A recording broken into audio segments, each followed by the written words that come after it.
Bueno, fíjese que cuando yo estaba pequeño quería estudiar historia y no se dio. Así es que mi invitado pues le tengo para empezar un montón de envidia. Es el licenciado en historia Daniel Guillermo Elvira López, que además es el director del Archivo Histórico de Ciudad Fernández. Licenciado Daniel, un gusto pues primero conocerte, poder platicar contigo y ya date por colaborador inmediato de Noticieros Cable RB. Muy buenos días. Muy buenos días, Gil. Con mucho gusto de estar aquí. Muchas gracias por la invitación.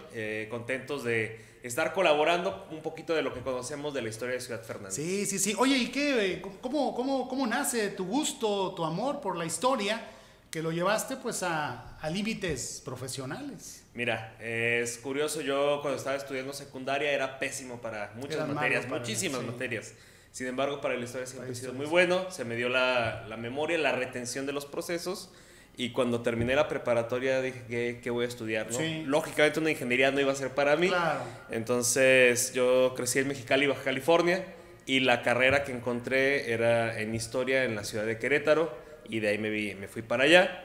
Y por azares del destino, azares precisamente, llegué a la zona media. Y aquí me gustó trabajar y empezar a hacer investigación histórica. Sí, bueno, pues ya es fernandense desde hace pues por lo menos 8 años y bueno, pues fue nombrado por el doctor Marco Antonio González Jasso como director del Archivo Histórico. Entonces estudiaste en Querétaro. Así es, ahí está la licenciatura en Historia, tiene una línea terminal que es como la especialización en patrimonio cultural, patrimonio histórico-cultural, donde trabajamos con distintos monumentos, podríamos llamarlo así, tanto muebles como inmuebles, patrimonio inmaterial, la cultura en general, ¿no? Sí. Escuchaba luego al gobernador que decía, ya no queremos contadores, ya no queremos historiadores, ya no queremos administradores, hay que estudiar ingenierías. Hay que dar equilibrio a todo, ¿no? Imagínate un mundo sin historiadores, sin antropólogos, sin este tipo de ciencias, ¿no?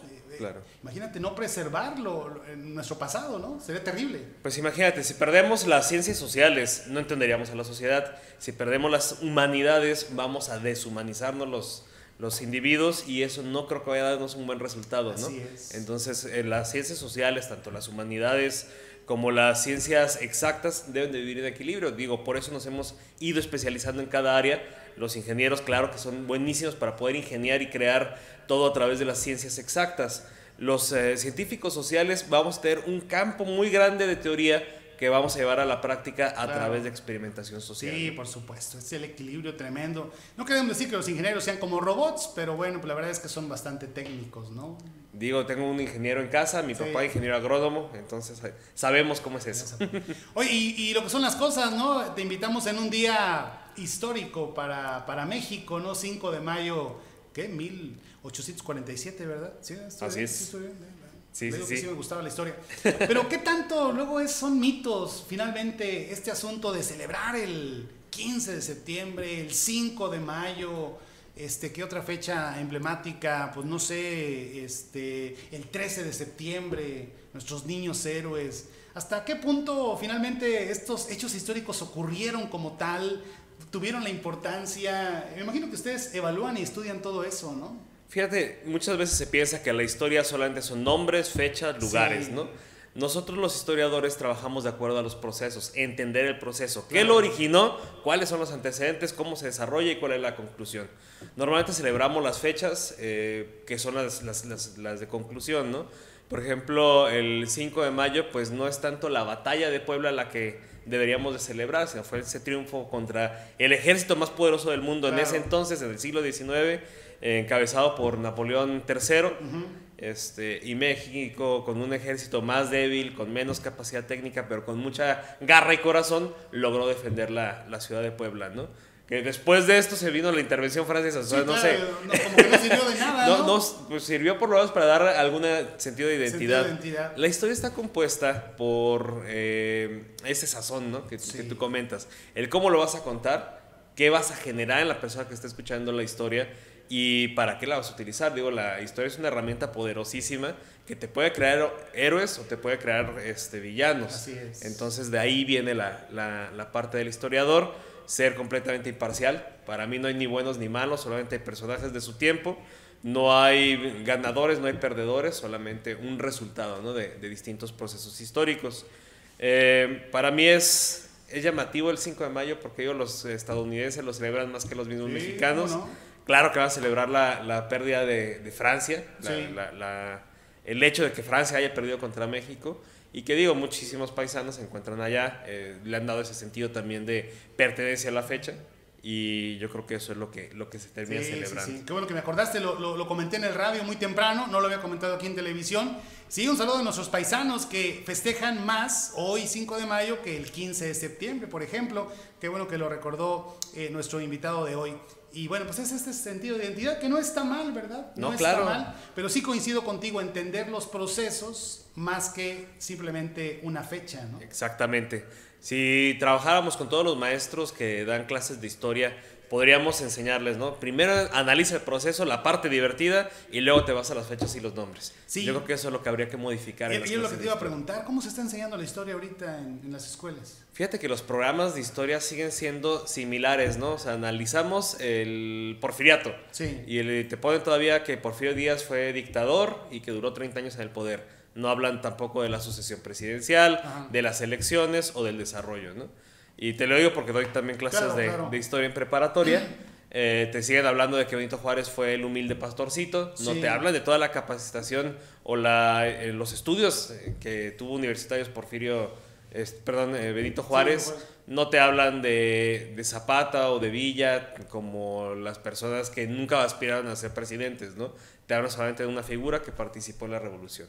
Entonces yo creo que todavía seguimos trabajando una educación de hace 100 años. O sea, la historia ya ha cambiado mucho la forma en la cual la vas a abordar. Hay muchas técnicas, hay muchas teorías, hay muchas corrientes históricas y hay mucha historiografía para poderla explotar. Sí, por supuesto. Bueno, pues es una muestra de los conocimientos, pues por eso lo vamos a invitar más seguido al licenciado Daniel Elvira, que es el director del Archivo Histórico. Un archivo histórico que ya, no vamos a meternos ya porque luego vamos a desviarnos del objetivo de esta entrevista.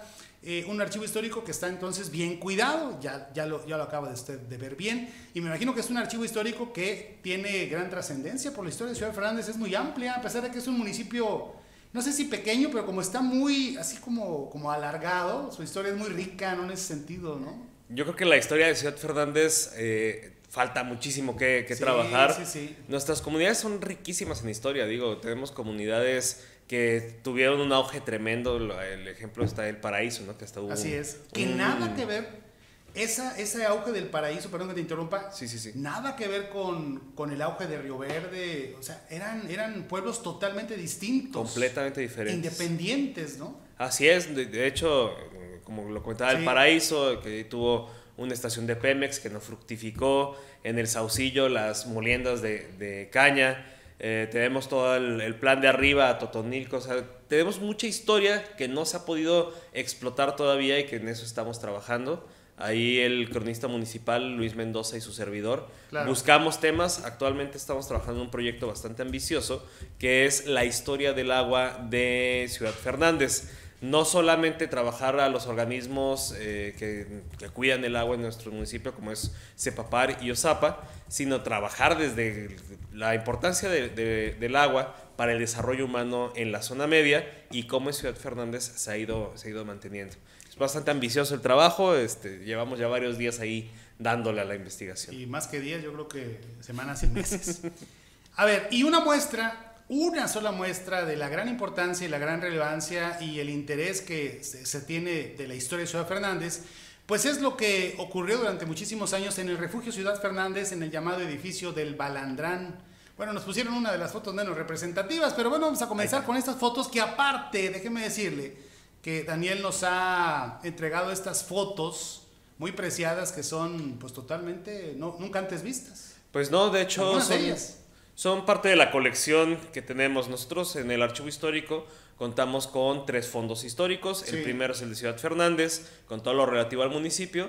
El segundo fondo que ya tenemos también trabajado es el de la Escuela Técnica número 2. Sí. Todos los documentos pertenecientes, tanto desde la Escuela Granja hasta la Escuela Técnica número 2, los tenemos nosotros bajo resguardo. Actualmente digitalizamos una parte ya con el Colegio de San Luis, pero lo demás lo tenemos ahí en físico. Y de ahí el cronista Luis Mendoza se ha dedicado a rescatar todas estas fotografías, las ha digitalizado, ha ampliado algunas, Alguna la logró colorear también, entonces mira. hemos estado trabajando con toda esta colección y pues nos hemos dado la tarea de entender todo el proceso precisamente del edificio, ¿no?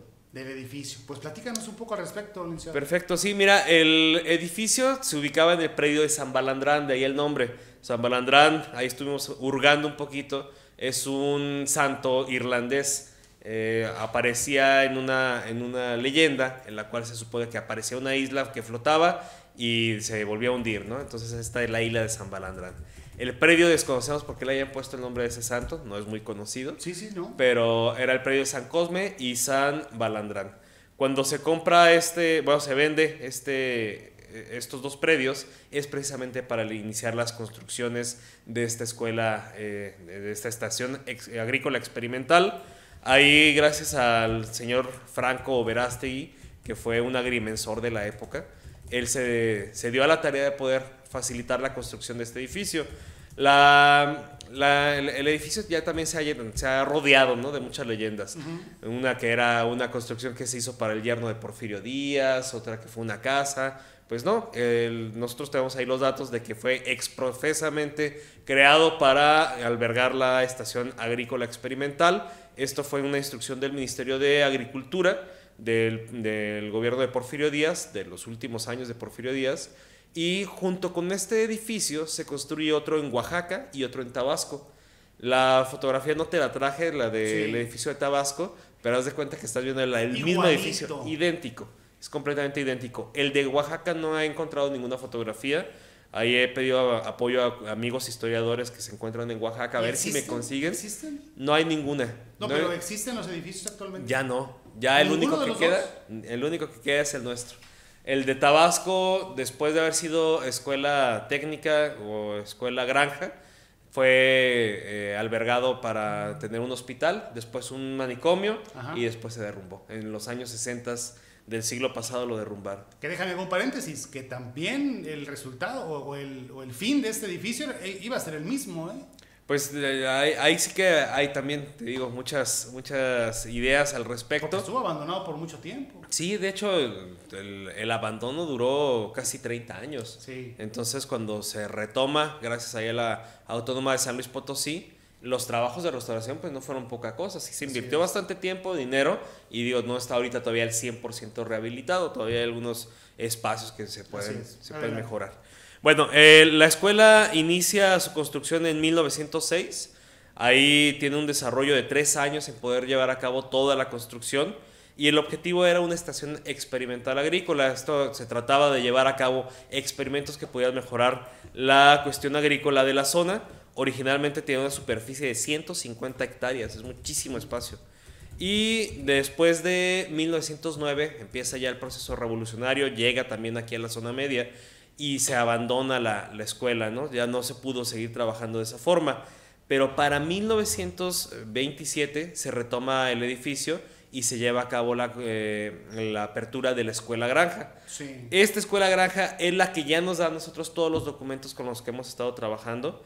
La escuela granja abre sus puertas en 1927, como te comentaba. Sí. Los trabajos de restauración también fueron bastante amplios, ¿no? Digo, no se había dado mantenimiento al edificio, pero bueno, se retoma. La idea de haber creado esta escuela no solamente era para la gente de Río Verde y de Ciudad Fernández, que también hay un dato curioso, ¿no? Aparece en todos los documentos como Escuela Granja de Río Verde. Escuela Granja. Ajá, me han preguntado, oye, ¿por qué dice de Río Verde si está en el refugio Ciudad Fernández? Hay personas que tal vez no tengan mucho el conocimiento de que había un partido político. Uh-huh. El partido político eran los bandos políticos en los cuales se distribuía el territorio. No existía la zona media, no existía la región, la zona huasteca. Claro. Había un partido del Río Verde que albergaba a varios municipios, como es Ciudad Fernández, Río Verde, San Ciro. Entonces, todo eso era el partido del Río Verde. Por eso se hace la mención. Entonces, la escuela granja tiene una duración aproximada de 4 a 5 años. Ya después van cambiando los nombres. Originalmente traían a los alumnos desde Tancanwitz, Tamazunchale, Santa María del Río, Valles, Cerritos, Cárdenas, San Ciro, Ciudad Fernández y Río Verde. Se aceptaron a varones y a señoritas, logrando en el primer semestre de trabajo una inscripción de 15 señoritas y 26 varones, de los que presentaron examen únicamente 36 debido a la selección de alumnos que se hizo de acuerdo con el carácter de escuela. Entonces, inauguran las clases como escuela normal rural después y la escuela nocturna para adultos. Este edificio, además de ser escuela, también albergaba a los alumnos. Digo, venían alumnos de fuera, entonces también era como un internado. Entonces, los horarios de actividades que tenían ellos eran desde las 6 de la mañana, empezaban sus actividades, hasta las 8:30 de la noche. Es decir, todo el día estaban los alumnos trabajando. Hemos encontrado por ahí algunos horarios de clases, las clases que tenían, ¿no? Con razón nos llevaban una ventaja nuestros abuelos, ¿no? O sea, había clases de gramática, clases de valores, clases de ortografía, había clases también de escritura. Las materias de matemáticas también se dividían en aritmética, geometría. Entonces, todas esas clases les enseñaban a formar buenos ciudadanos, ¿no? Entonces, algo que a mí me llama bastante la atención es que te dan clases de buenos modales, buenas prácticas y fortalecimiento cívico. Así se llamaba. Así se llamaban. Por eso los abuelitos dicen, yo nomás estudié hasta tercero, pero de antes. Pues sí, imagínate, ese tercero de antes nos daba casi hasta secundaria, ¿no? Sí. Mi abuelo fue agricultor, pero del norte del país, de Mexicali, Baja California, y él estudió también hasta tercero de primaria, y a él le tocó, por cuestiones de tener que trabajar, estudiar la secundaria y talleres de mecánica. Correcto. Por correspondencia.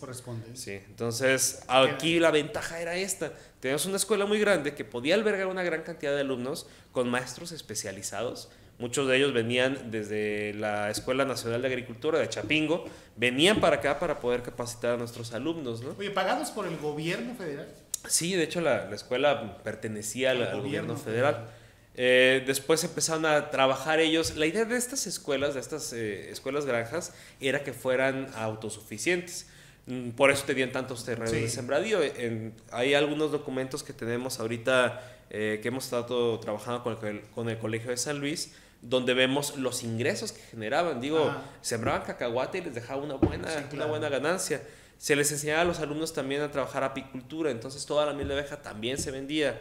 El maíz de temporal, la higuerilla también se llegó a sembrar y también se vendía. Entonces todo esto era para que la escuela se pudiera estar manteniendo. A los maestros se les construyeron casas. De hecho, en la calle Escontría, la que está ahí paralela al Balandrán, todas esas casas originalmente eran de maestros. A los maestros. Sí, ya quedan pocas y una que otra fachada, ¿no? Pero la construcción era similar. Era como una especie de triangulito y ahí era donde podía... De adobe. Ajá, de adobe.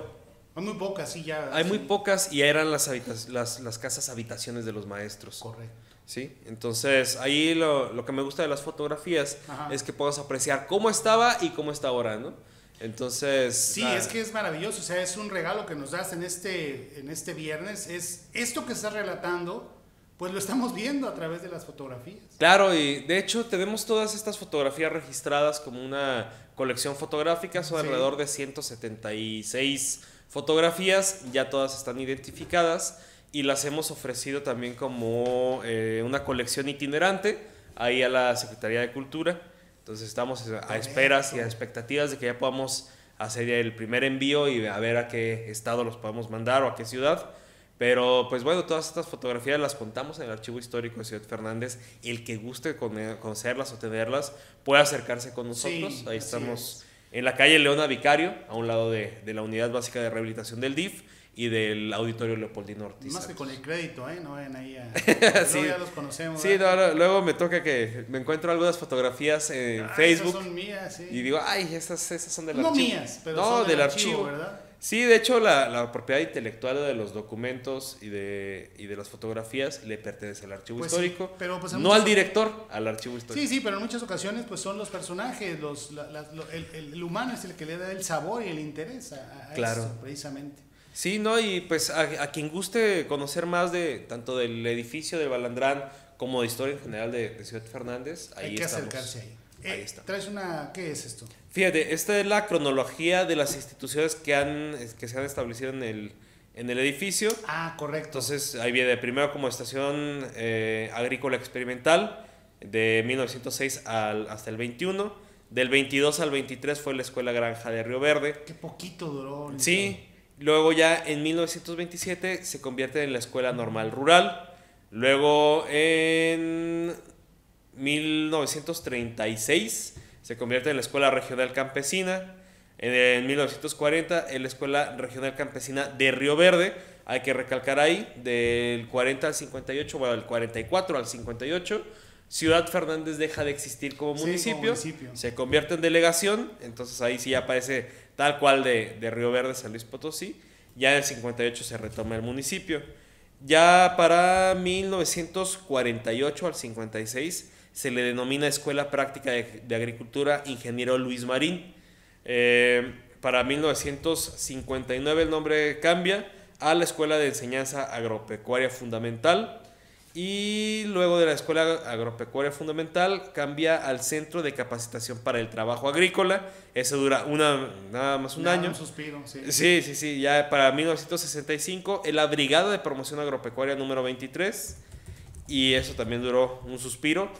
Para el 68 la Escuela Secundaria Técnica Agropecuaria número 18, y del 69 al 76 se convierte en la ETA 131, como muchos la recuerdan, que es la Escuela Tecnológica Agropecuaria número 131, y ya del 78 a la actualidad es la Escuela Secundaria Técnica número 2. ¿78?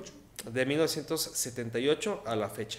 Acaba de cumplir, pero bueno, los antecedentes son todos estos que nos Todos hablan desde la década de los 40, ¿no? Desde la década de los 20. No, pero de la secundaria como tal. De la secundaria, la primera vez que se le pone secundaria es de 1968. 68. Así es. Sí, entonces, pero fue... Y aún así la secundaria sigue teniendo este enfoque agrícola en algunos momentos. Sí, de hecho, me gustó mucho en la universidad que nos invitaron allá a colaborar. Tuvimos una exposición fotográfica, esta precisamente. Sí. Nos platicaban algunos exalumnos, allá estaban los puercos, acá estaban los borregos, ahí sembrábamos el maíz. Y digo, todavía se le sigue dando ese enfoque agrícola, la importancia del campo. Yo creo que son valores que se van perdiendo también.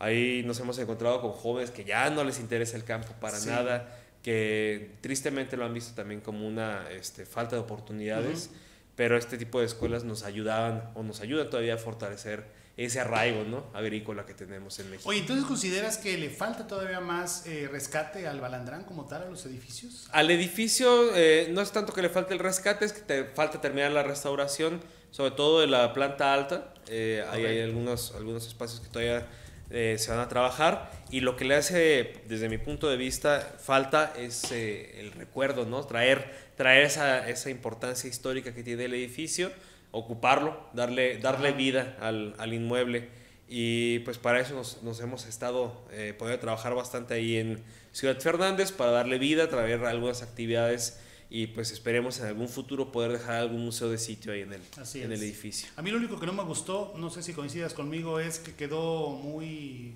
Después de que se colocó la barda de la técnica, hay una escalinata preciosa de ese edificio y ¡pum!, escalinata a la nada, ¿no? Pues sí, tristemente ahí el frente, el frontón del edificio, pues ya quedó ahí prácticamente hacia la nada. La barda, la reja que nos divide, pues ni modo. Ahí hay que adaptarse. Así es. Oiga, pues es una muestra de lo que tendremos en las próximas ediciones de Noticieros Cable RB, de la participación de nuestro invitado de hoy. Por eso dejé que hablara, porque luego si yo interrumpo, pues resulta que hablamos de otras cosas menos de lo que él trae preparado, y esto conlleva un trabajo y hay que respetarlo. Así es que muy técnico, pues es un resumen de cierta manera. Es el resumen, ¿no? Así es. Es un resumen del quehacer de este edificio precioso que siempre estuvo enfocado a la agricultura. Así es, Gil. Sí, digo, el edificio no solamente es bello por su arquitectura, sino por su historia, ¿no? Todo lo que sucedió ahí, toda la gente que fue egresada de esta escuela, todo el desarrollo agrícola que hubo en el refugio, que lo sigue habiendo, digo, el ejido más próspero del país. Esto demuestra, ¿no?, la tradición agrícola que tenemos, las escuelas que habitaron este edificio, pues toda la cantidad de profesionales que nos han dado, ¿no? Y celebrar que no se destruyó y que no desapareció, porque iba para allá. Claro, y que hay varios compañeros, conocidos y amigos, Luis Mendoza, chavo Charre, Sí. se encargaron de recuperar estos documentos. Arturo también nos ayudaron a restaurar esos documentos, a rescatarlos. Y pues no solamente no se perdió el edificio, no se perdió la historia, que es de lo más importante, ¿no? De este resumen que tú nos traes, ¿hay un documento más amplio en el archivo? Sí, contamos con mucha más información. Digo, este fue el resumen, pero ahí en el archivo lo tenemos. Y de igual manera, si gustas, te hacemos llegar por ahí una copia. Excelente, Sí. muy bien. Oye, ¿el documento más antiguo que tenga el archivo? 1731 es un testamento. Heredan ahí algunas tierras y algunos bienes muebles. Dejan de herencia unas cabezas de ganado. Y es el documento más antiguo que tenemos en físico. Ahí que hemos tenido, gracias al trabajo que hemos realizado en la última administración, en digital contamos con documentos muy importantes. Uno de mis más valiosos tesoros en el archivo es la correspondencia entre el general Juan José Zenón Fernández de Arcos y el general Agustín de Iturbide, para poder llevar a cabo la declaratoria de independencia, que esperemos en la siguiente visita que tengamos les traiga el documento en digital, lo podamos revisar y lo podamos compartir. Y hablamos como dices tú, del proceso. Así es. Este 23 de mayo vamos a cumplir 202 años de la lectura del Acta de Independencia en la zona media.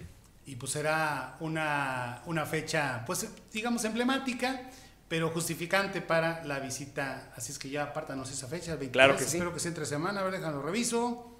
Sí, así es que vete apartando el 23, que es martes. Aquí lo tendremos para hablar precisamente de eso y que nos muestre esta correspondencia, que estoy ávido también de poderla observar. Licenciado, muchísimas gracias. A ti, Gil, muchísimas gracias y pues saludos a todos los televidentes. Así es, nunca se había abordado, digamos, de una forma tan, pues digamos, teórica, tan completa el asunto del Balandrán aquí en este programa.